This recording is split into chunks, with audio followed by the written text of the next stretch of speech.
As we mentioned, it's been a very busy day on Capitol Hill. Joining me now to discuss all of it is Democratic Congressman James Walkinshaw of Virginia. Congressman, thank you so much for being here. We really appreciate it. Thanks for having me. Well, I do want to start with the Iran war. We're approaching tomorrow's 60-day deadline for the president to come to Congress, set by the War Powers Act. House Speaker Mike Johnson was pressed on this deadline by my colleague Ryan Nobles. I want to play for you a little bit of what he had to say and get your reaction. It's time for Congress to weigh in on the war in Iran, especially now that we're past the 60-day threshold. I don't think we have any active kinetic military bombing, firing, anything like that right now. We're trying to broker a peace, and I would be very reluctant to get in front of the administration in the midst of these very sensitive negotiations. So we'll have to see how that plays out. But the Constitution specifically states 60 days. But the president has called it a war. You're saying we're not at war right now? I'm saying that we do not have kinetic military action at the moment. As President Trump has said, this is a war, but what do you make of Speaker Johnson saying that the United States is not at war? Well, it's a dodge from Speaker Johnson. And, after the 60-day mark, we begin 30 days in which the law is very clear. The president has to withdraw U.S. forces absent a congressional authorization. Being in the region, not engaged actively in kinetic force or kinetic action isn't what the law says. After 60 days, he has 30 days to withdraw. So absent congressional action, the law says the president has to bring those troops home. The only way for that to happen, for the War Powers Act to be a reality, is for Congress to have the will to enforce it. It seems that Speaker Johnson doesn't. Just to break down his argument, he's effectively saying, look, the U.S. is in negotiations, and any action could potentially undermine that effort to ultimately try to bring the war to an end diplomatically. What say you about that? Well, I think the logical conclusion from his argument is that if kinetic action, as he described it, were to resume, then the president would be in violation of the War Powers Act. Would Speaker Johnson then take action? I suspect the answer is no. So I think it's a clever dodge. Look, in terms of the negotiations that are ongoing, the unfortunate, tragic reality is that the war President Trump engaged in by choice hasn't strengthened our negotiating position. We're in precisely the same position, negotiating around the same issues that we were before the war started, with the exception of the strait being closed. We're in a worse position than we were. So we need to end this, bring our troops home, get the best possible deal we can get right now. It's unauthorized, it's reckless, and it's doing damage. Secretary Hegseth effectively echoed what we heard from the House Speaker, testifying that it's his understanding that that 60-day clock is paused because of the ceasefire.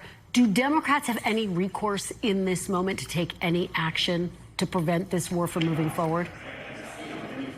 Well, I think you'll see Democrats continue to put war powers resolution votes on the floor when we return from Speaker Johnson's recess.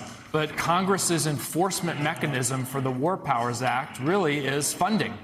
And unfortunately, our Republican colleagues seem willing to write huge checks, or ask the taxpayers to write huge checks, to fund this war that is in violation of the War Powers Act. They're actively diminishing the power of the very body in which they serve. I do want to move to the DHS shutdown finally coming to an end. The House approving a funding bill to fund most of the department, while Republicans are set to fund ICE and Border Patrol through reconciliation, so without Democratic support. What would you argue Democrats have gained from this shutdown? Was it worth it, Congressman?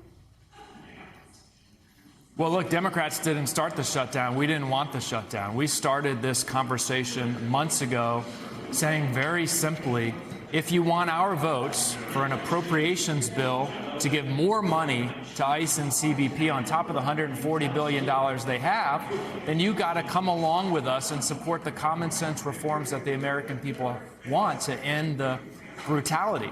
We weren't able to get any progress on that because of Stephen Miller, so we then compromised and said, all right, look, Let's separate out ICE and CBP from the rest of DHS, fund FEMA, fund our cyber agencies, fund civilians at the Coast Guard, all the people truly protecting the United States of America.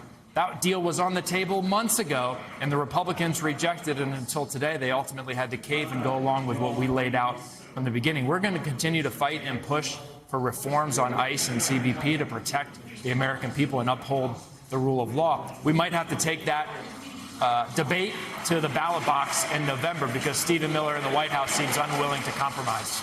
Well, to that point, I mean, there was a period several weeks ago, the White House had agreed to some of the reforms that Democrats were asking for. It was rejected by Democratic leadership.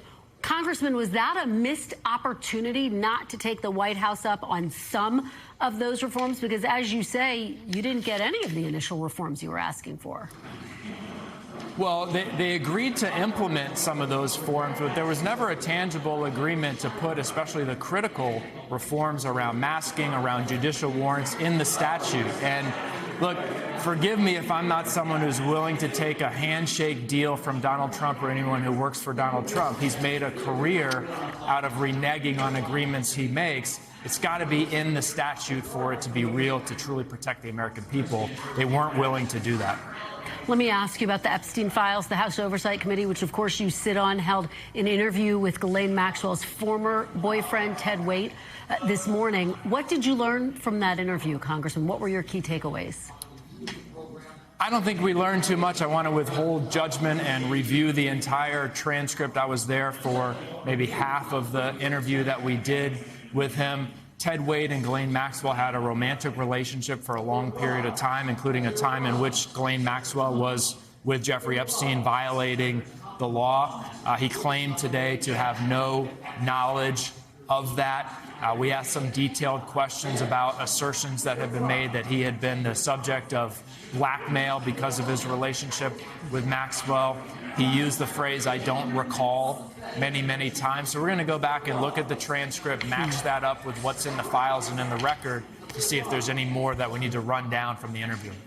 And just before I let you go, the Justice Department's chief watchdog, as well as the Government Accountability Office, are both reviewing the DOJ's compliance with the law when it comes to its release and redacting of the Epstein files. What are you going to be looking for in those reviews? Will you accept the findings?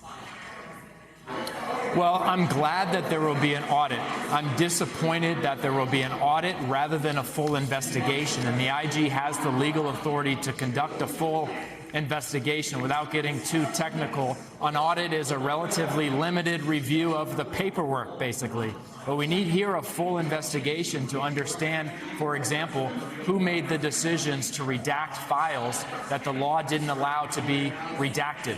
I'm not confident that just an audit will get us the answers to those questions, but I'm certainly keen to see what comes out of the audit and what more needs to be followed up on from that audit. All right, Congressman Walkinshaw, thank you so much for joining us today. We really appreciate it. I know it's a busy one. Thank you, Kristen. We thank you for watching, and remember, stay updated on breaking news and top stories on the NBC News app or watch live on our YouTube channel.